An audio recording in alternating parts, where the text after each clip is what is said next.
Hello, I'm Phylum and welcome to the show, to the start of a very exciting new series where I'm going to be watching QuakeCon Grand Finals from the year 2000 to the year 2016. Those are kind of the Quake 3, Quake Live years, with a few exceptions.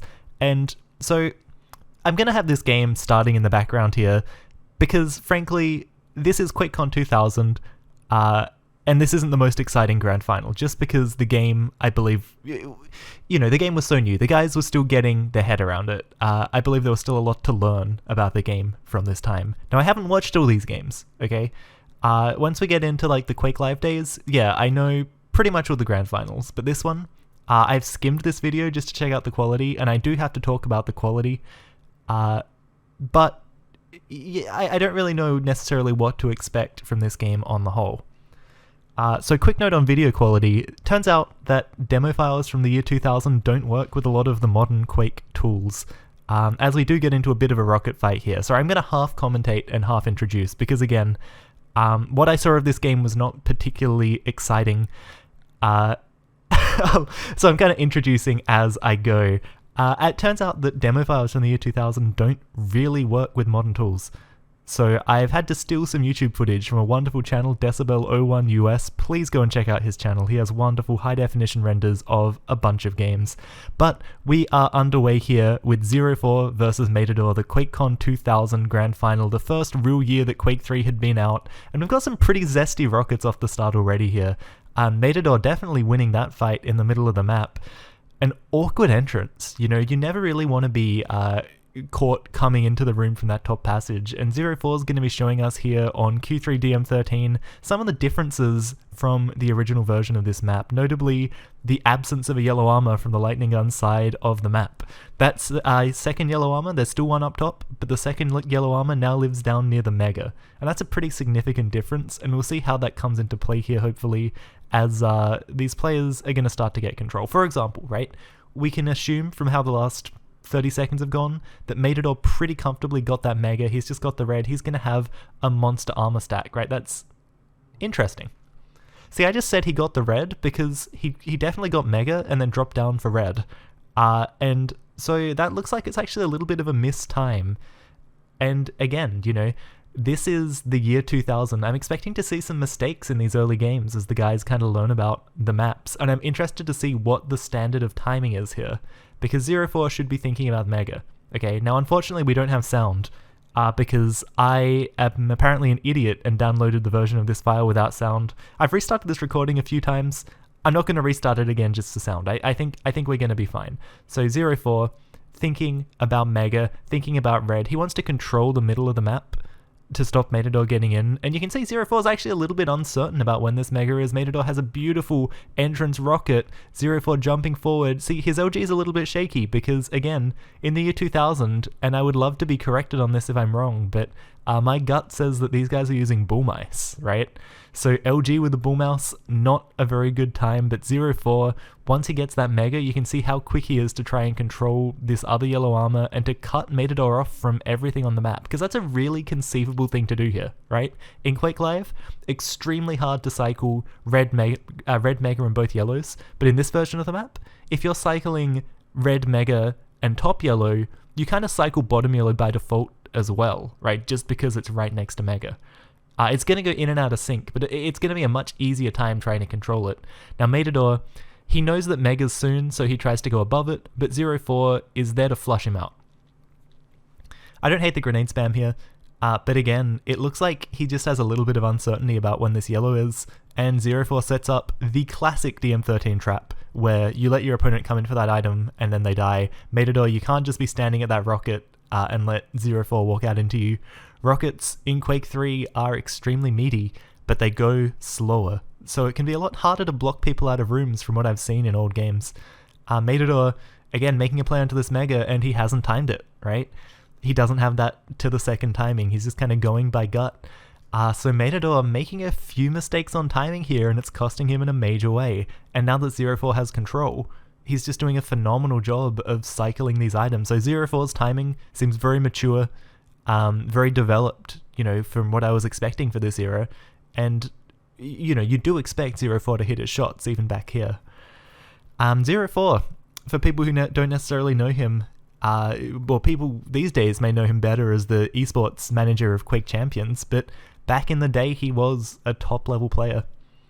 Kind of discovered in Quake 2, really hot pub gamer who would just hit lots of railguns apparently and stuff, and, really stood out, and then rose to prominence in Quake 3 as a top-level jeweler.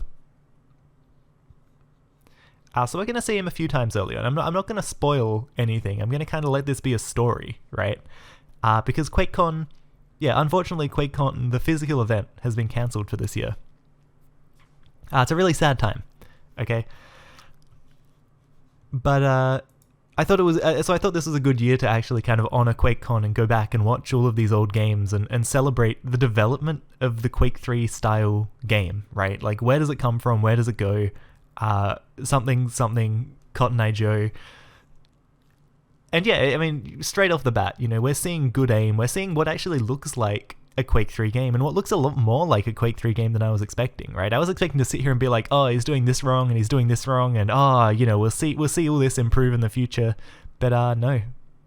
The big thing I'm looking forward to seeing improve so far is going to be this LG aim, because this just gives me a little bit of anxiety. When you see someone miss lightning gun, you kind of feel it in your heart, right?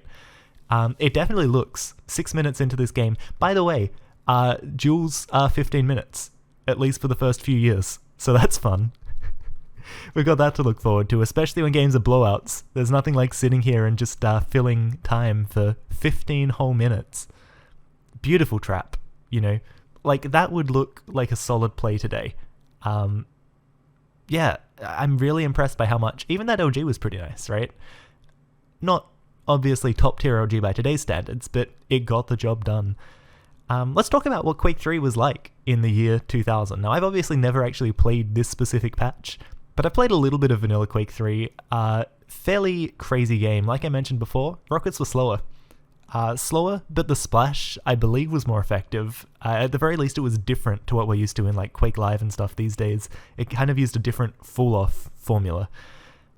So the rockets look really meaty, right? And if we see these guys connect with any massive mid-airs, it looks extremely impressive just because the slow rockets, it's really satisfying to watch. Hard to explain, but satisfying to watch. The lightning gun is going to do 8 damage per cell. That was lowered in, I believe, in Quake 4, a change that carried into Quake Live, lowered to 7 damage per cell, and then again in 2016, I believe, lowered to 6 damage per cell. Now here, Matador is making a really nice play. One thing that hasn't changed much are the grenades, still as deadly as ever in the right hands. Interestingly, 04 doesn't pick up the yellow armor there, and that actually hurts him a little bit, right? Thankfully, there's 150 points of armor up just on this side of the map, and from this he's going to be in position for Mega, if he wants to stick around for it. I honestly think he probably could stick around near that Mega. The big scary thing obviously is that he doesn't have LG, so the alternative is you kind of drop down here and rush into Mega from this side. Matador's there, and he is going to collect that item, I believe, or not. Okay, so there's a timing blunder again from Matador, and that's, what, the 4th or 5th that we've seen? Oh, something really interesting there as well. We just saw 04 trying to spam at Matador through the bottom of the floor, because in this patch of Quake 3, you could damage people through the floors. Wild. Like I just cannot imagine playing Quake where you can damage through the floors. It just sounds like an absolute nightmare. But that's what this map was built around, right? I think if you look at the red armor room, the red armor area on this map, and you think, you can damage them through the floors, I think the design makes a bit more sense. Matador, he's going to prioritize this red. I think that might be a bit of a blunder if it means he gives Mega away. I lost time on Mega a little bit here. I think it's been taken, or maybe not. Is 04 about to come get it? He is. So yeah, Matador, I would have liked to see him just play Mega, because sure you get red, but 04 just got Mega and a yellow. And if you can pick, get Mega and a yellow, right? 04 seems to know this already. So 04, he's set, right? He's set for the next few years of Quake, right? Obviously, he's not going to be winning anything by 2016 standards playing like this, but he's got Quake. He is really playing Quake. I'm very impressed. Oh, and look, the BM into the lava, I love it.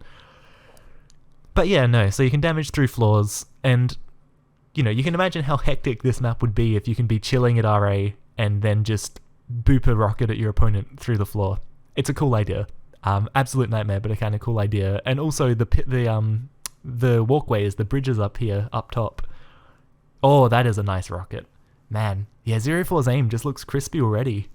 I don't know where this is going to go. Obviously, these guys are going to get better, but man, I think it's going to be more subtle than I expected. But yeah, no, you can shoot rockets underneath that bridge, and it's going to do damage to your opponent. I think that was removed, I think that'll be removed by the next QuakeCon. I'm not totally sure. I'll need to check. I'll have to go back and check the Quake 3 patch notes, hey.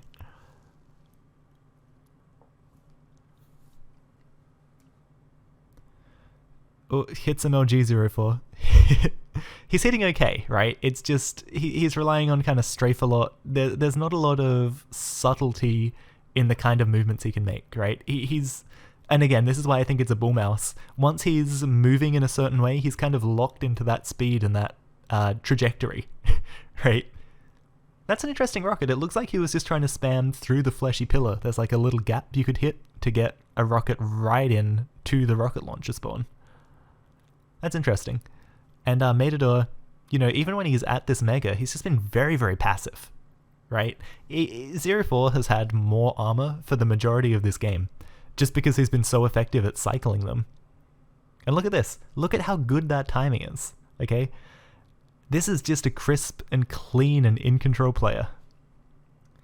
But yeah, so let me say a few words, just as this game does appear to just be a complete blowout of 04 domination, about what this series is going to be.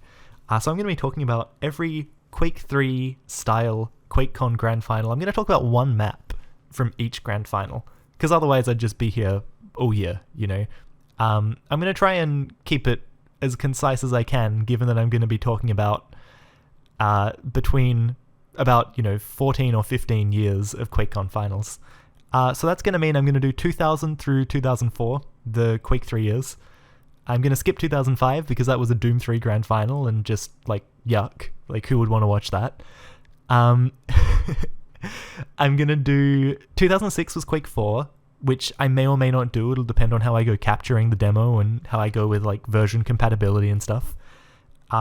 Then 2007, that was that weird year where they did the Quake 1, Quake 2, Quake 3, and Quake 4 quad damage tournament. So I'm going to do the Quake 3 map from the grand final.